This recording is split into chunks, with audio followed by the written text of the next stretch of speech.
واقعہ حضرت خالد بن ولید رضی اللہ عنہ کس نمبر 58 اپنا اسلامک اسٹوڈیو۔ امیر المومنین حضرت عمر رضی اللہ عنہ نے تو حکم دیا تھا کہ شام کی سرحد تک ہی محدود رہا جائے اور مزید پیش قدمی نہ کی جائے۔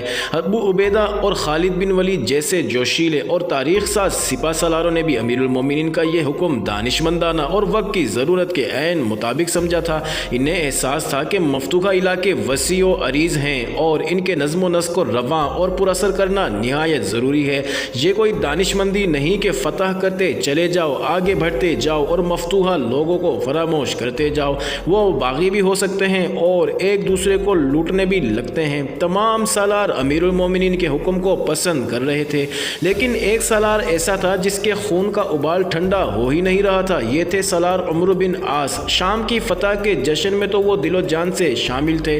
شامل کیوں نہ ہوتے، انہوں نے دن رات ایک کر کے اور جان ہتھیلی پر رکھ کر یہ فتح حاصل کی تھی، لیکن وہاں بھی مطمئن نہیں تھے۔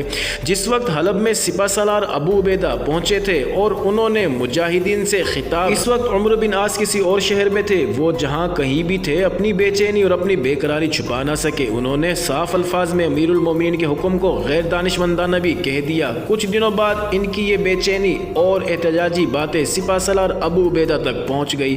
ابو عبیدہ حلب سے اس مقام تک پہنچے جہاں عمرو بن عاص تھے۔ سپہ سالار نے تو مفتوح شہر کا دورہ کرنا اور وہاں کے حالات کو دیکھ کر ضروری احکامات جاری کرنے تھے۔ وہ عمرو بن عاص کے ساتھ خاص طور پر بات کرنا چاہتے تھے۔ وہاں پہنچ کر انہوں نے عمرو بن عاص سے پہلی بات یہ پوچھی کہ وہ ایسی اکھڑی اکھڑی باتیں کیوں کرتے ہیں جن کا مجاہدین پر اثر تخریبی بھی ہو سکتا ہے۔ ہمیں رومیوں کا تعاقب کرنا چاہیے تھا۔ عمرو بن عاص نے کہا، میں مصر تک پہنچنا چاہتا ہوں۔ رومی تتر بتر ہو کر ڈری ہوئی بھیڑ بکریوں کی طرح بھاگ رہے تھے۔ ہم ان کے تعاقب میں جاتے تو بڑی آسانی سے مصر میں داخل ہو سکتے تھے۔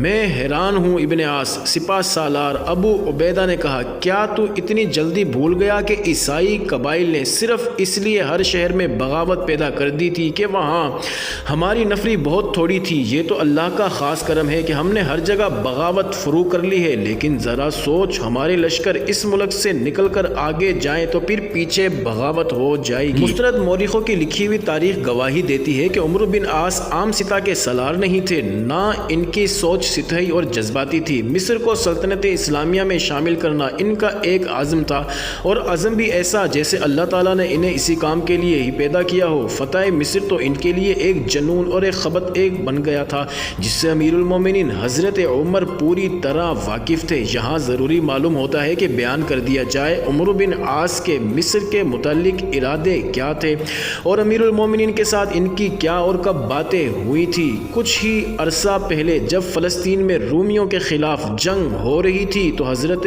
عمر نے بیت المقدس کی فتح کی ذمہ داری عمرو بن عاص کو سونپی تھی اور کہا تھا کہ وہ شکست کی خبر بد نہیں بلکہ فتح کی خوشخبری سننا چاہتے ہیں۔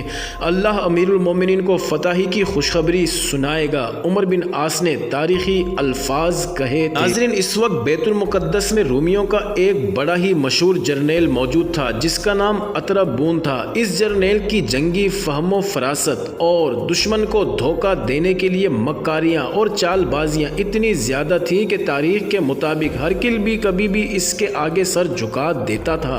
سالار عمرو بن عاص کا مقابلہ اس جرنیل کے ساتھ تھا۔ اس سلسلے کی کچھ تفصیلات اس داستان کے پہلے ویڈیو میں پیش کی جا چکی ہے، یہاں ہم مختصراً بیان کریں گے۔ تفصیلات کے لیے پہلا باب ایک بار پھر پڑھ لیں۔ عمرو بن عاص خالد بن ولید کی طرح ایسے سالار تھے کہ قیادت کی عمدگی کے علاوہ دشمن کو دھوکہ دینے کے ڈھنگ خوب جانتے تھے۔ حضرت عمر رضی اللہ عنہ بھی عمرو بن عاص کی اس صلاحیت اور خوبیوں سے خوب واقف تھے، اس لیے انہوں نے بیت المقدس کی فتح کی ذمہ داریاں انہیں ہی سونپی تھی۔ اس طرح امیر المومنین نے عمرو بن عاص کو اطرابون کے مقابلے میں بھیجا تو انہوں نے تاریخی الفاظ کہے تھے، ہم نے عرب کے اطرابون کو روم کے اطرابون سے ٹکرا دیا ہے۔ اب دیکھتے ہیں اس کا نتیجہ کیا سامنے آتا ہے۔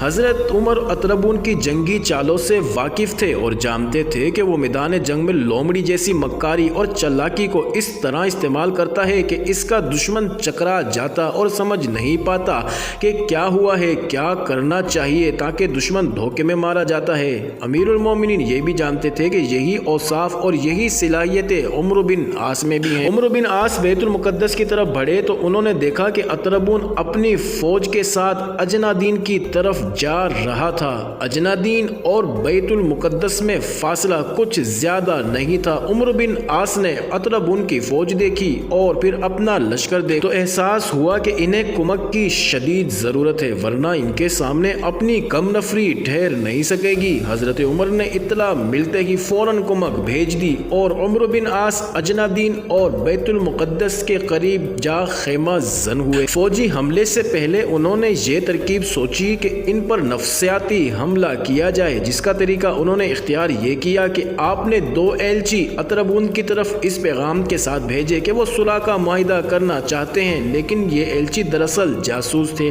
جنہیں کام یہ تھا کہ وہ قلعے کے اندر جا کر دیکھیں کہ اندر کتنا لشکر اور دفاعی انتظامات کیسے اور دروازے کتنے کچھ مضبوط وغیرہ۔ اطربون نے دونوں ایلچیوں کو پورے احترام سے بٹھایا اور بات چیت کی اور انہیں رخصت کر دیا۔ اطربون کوئی ایسا اناڑی جرنیل نہ تھا کہ ان ایلچیوں کو شہر میں کھلا پھرنے دیتا۔ ایلچی واپس آئے تو سالار عمرو بن عاص ان سے پوچھنے لگے کہ قلعے کے اندر کیا کچھ ہے اور وہ کیا دیکھ کر آئے ہیں۔ دونوں ایلچیوں نے انہیں یہ جواب دے کر مایوس کر دیا کہ وہ کچھ بھی نہیں دیکھ سکے۔ عمرو بن عاص نے فیصلہ کیا کہ وہ خود اپنے ایلچی بن کر جائیں گے اور یہ ظاہر نہیں ہونے دیں گے کہ وہ خود اپنے لشکر کے سپہ سالار ہے۔ انہوں نے بھیس بدلا اور اچھی طرح اپنا جائزہ لے کر چلے گئے۔